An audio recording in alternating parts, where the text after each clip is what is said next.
Bom, entrando aqui já, até mudando um pouco dentro deste tema, o subtema, o Silas fez uma pergunta que eu acho interessante.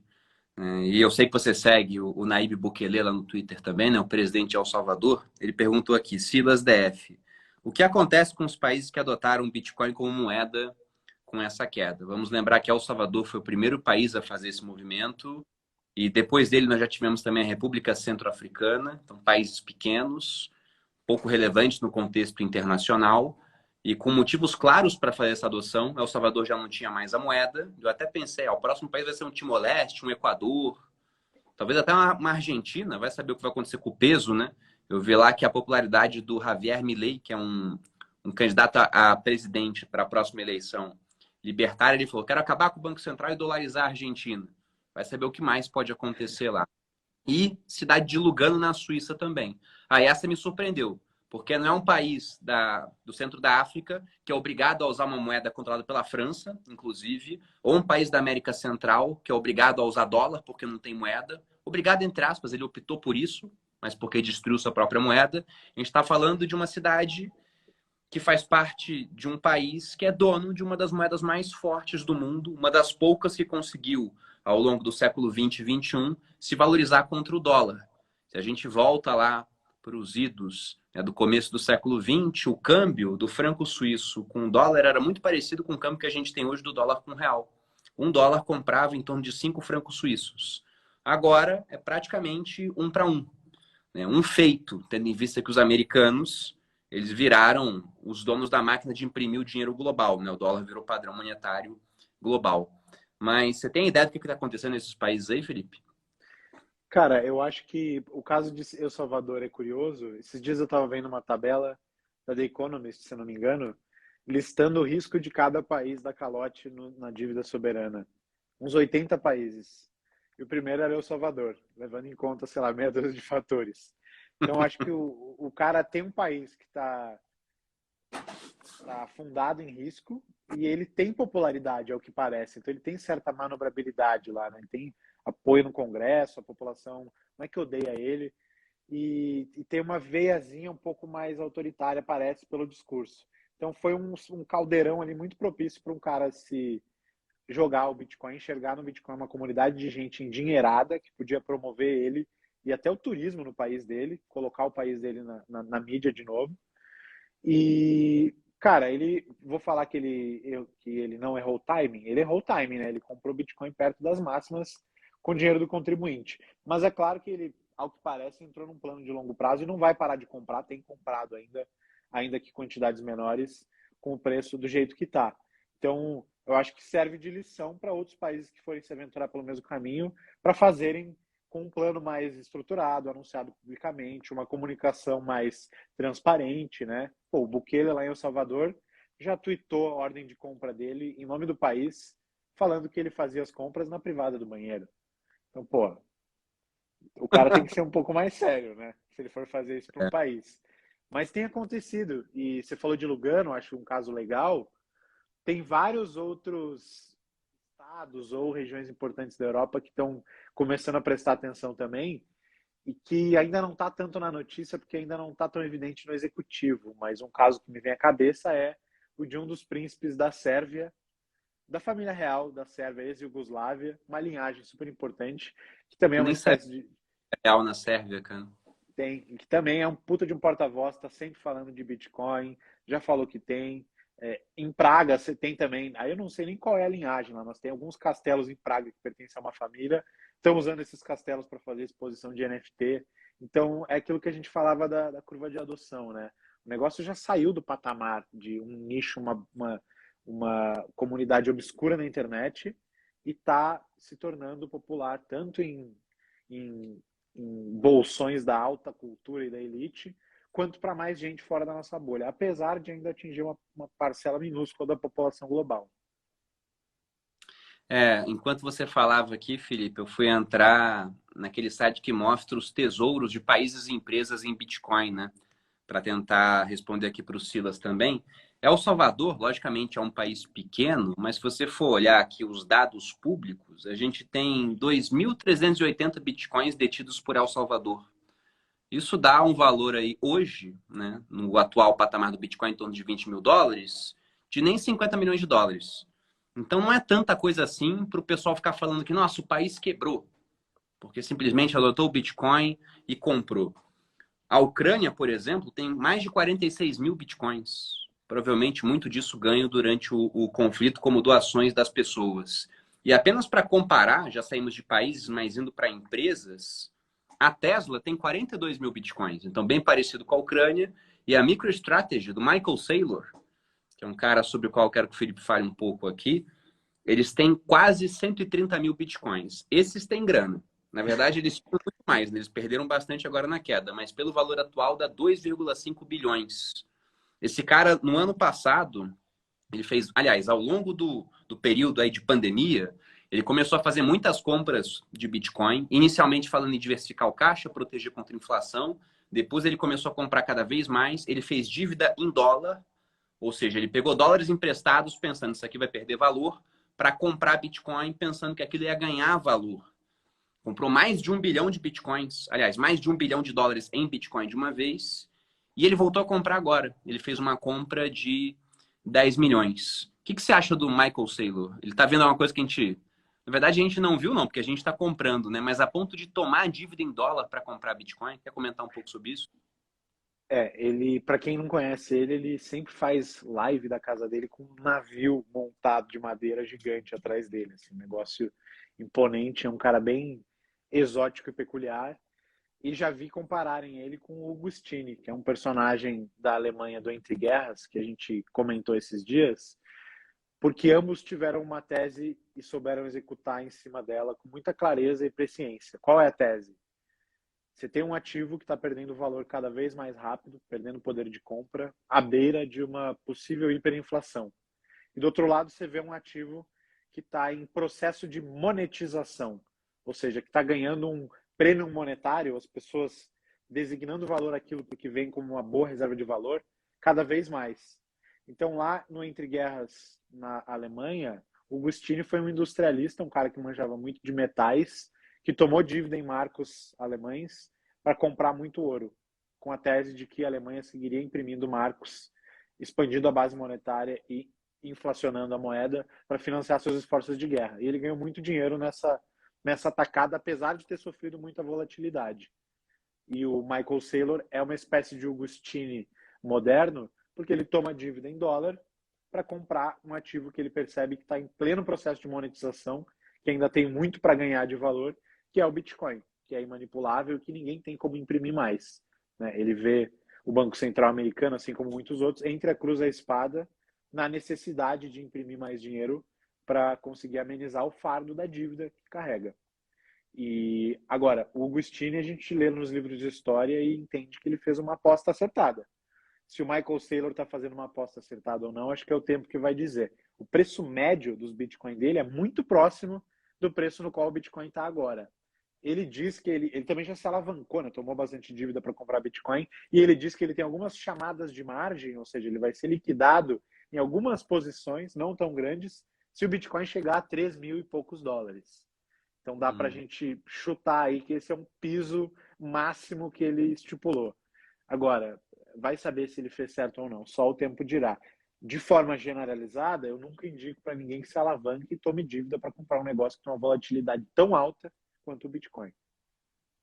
Você citou o caso do Hugo Stines, eu fui buscar aqui, eu falo no Viver de Renda, em uma aula sobre dinheiro, né? Na verdade, essa parte eu também falo no Viver de Renda Cripto. A primeira aula do curso eu que dou sobre a história do dinheiro. Então, quem entrar na turma 3 agora vai ver, mas dando um spoiler. $1, antes da Primeira Guerra Mundial, comprava 4 marcos, que era a moeda da Alemanha na época. Depois, em 1922, já acabada a guerra, a Alemanha numa nova fase, era império, virou república, República de Weimar. O mesmo dólar já comprava 160 marcos. Então veja que ele estava comprando um volume 40 vezes maior. E em 1923, um ano depois, por conta da hiperinflação daquela época, $1 passou a comprar 4, trilhões de marcos. E os alemães criaram uma nota de 100 trilhões. Essa eu não tenho, infelizmente, mas vou buscar adquirir, né?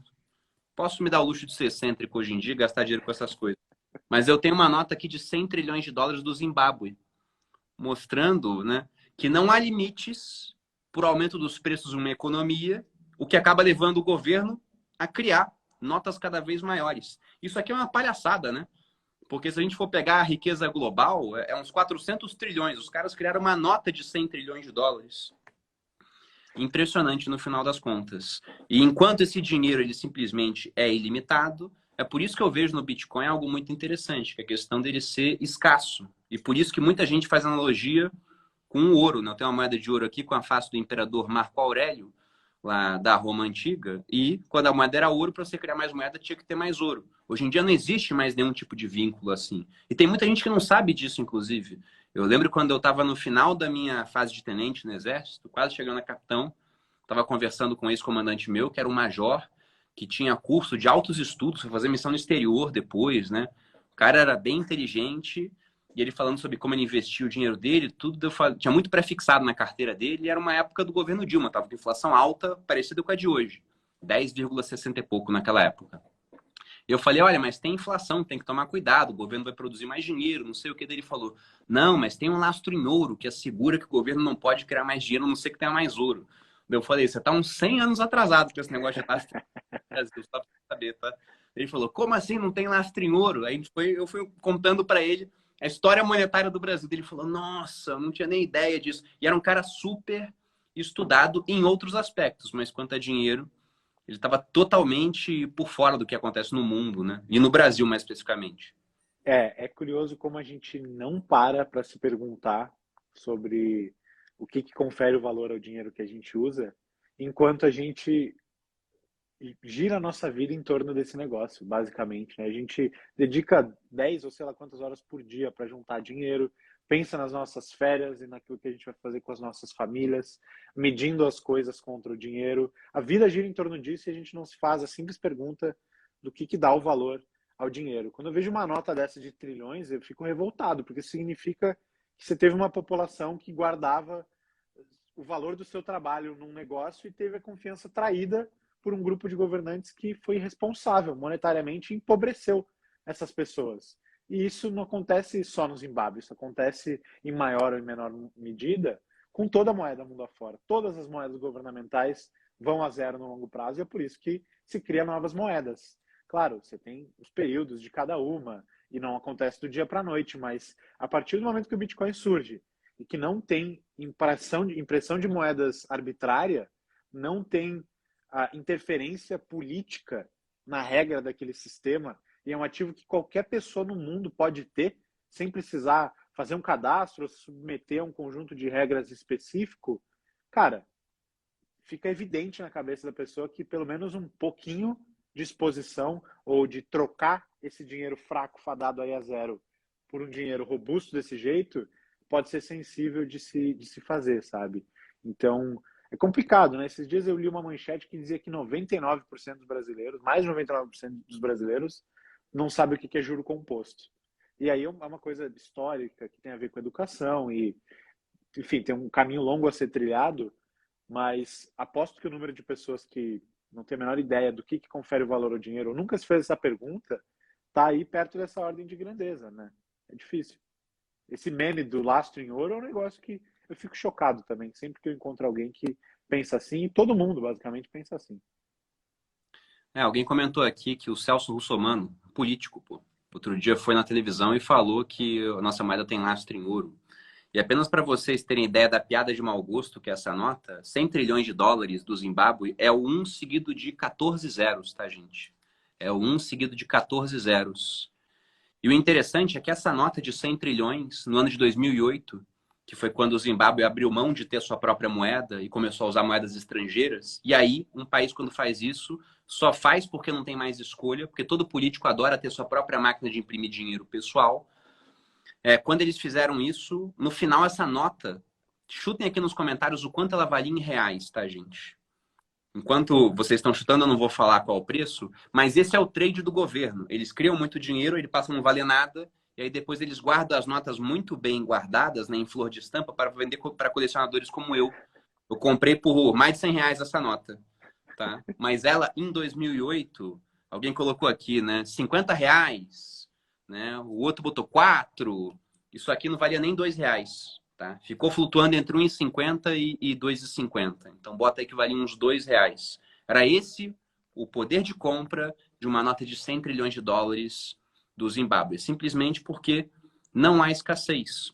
Tá? Você cria o quanto quiser, quanto mais dinheiro você injeta numa economia, menos ele vai comprar. Até porque depois de um tempo aquilo acaba atrapalhando a própria estrutura da economia. A gente está vendo na Argentina agora, né, muito recentemente, uma inflação que ela já dura há bastante tempo em patamares altos, ela está dando uma acelerada de uma maneira grave. Então a gente teve um ministro da Economia saindo lá, que não era um cara, nossa, super ortodoxo, mas também não era um cara com a mesma ideologia maluca da Cristina Kirchner, do Alberto Fernandes. Ele saiu, colocaram uma ministra agora que tem uma cabeça parecida com a deles.